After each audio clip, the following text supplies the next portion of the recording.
Assalamualaikum warahmatullahi wabarakatuh. Alhamdulillahirrabbilalamin. Assalatu wassalamu ala asrafil anbiya'il mursalin wa ala alihi washabihi ajmain. Rabbi shrah li sadri wa yassir li amri wahlul 'uqdatam min lisani yafqahu qawli. Perkenalkan, nama saya Febiana Ulanitya, saya dari kelas 8 Ahwat yang di hari ke-20 Ramadan ini saya akan menyampaikan kultum yang berjudul Jalan Taqwa Mujahadah. Sebelum kita masuk ke materi, jadi di sini ada 4 poin yang mau saya sampaikan. Yang pertama adalah pengertian mujahadah, yang kedua adalah tips, yang ketiga nasihat, dan yang keempat adalah 4 pilar yang wajib dipenuhi dalam bermujahadah. Langsung aja ke pengertian mujahadah. Jadi mujahadah itu adalah usaha manusia yang dilakukan untuk meraih hidayah Allah Subhanahu wa taala.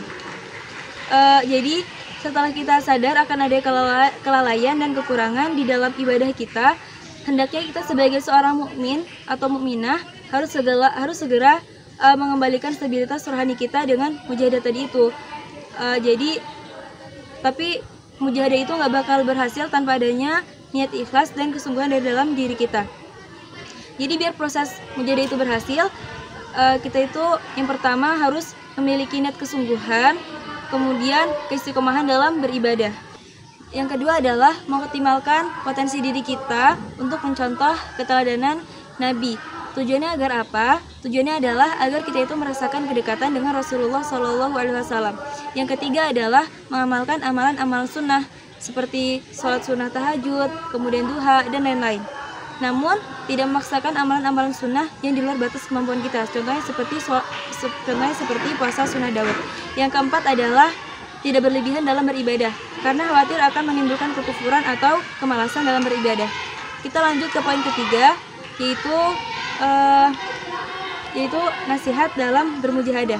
Jadi Imam Syahid Al-Banna itu berkata, jangan terlalu banyak tertawa dan bergurau yang berlebihan, karena hati yang selalu berkomunikasi dengan Allah itu adalah hati yang tenang dan tentram. Kemudian kita juga harus selalu merasa diawasi oleh Allah Subhanahu wa taala. Kemudian kita masuk ke poin keempat, yaitu 4 pilar yang wajib dipenuhi dalam bermujahadah. Yaitu yang pertama adalah uzlah syuriyah atau mengisolasi diri secara perasaan bukan secara fisik. Yang kedua adalah mengurangi atau tidak berlebihan dalam hal makanan, karena khawatir juga akan menimbulkan kekufuran atau malas beribadah.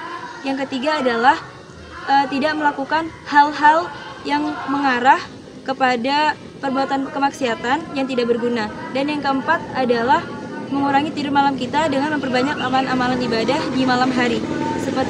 Contohnya seperti sholat sunnah tahajud, berzikir, membaca Quran, dan lain-lain. Sekian yang dapat saya sampaikan. Semoga bermanfaat bagi yang mendengarkan. Wal akhir, wassalamualaikum warahmatullahi wabarakatuh.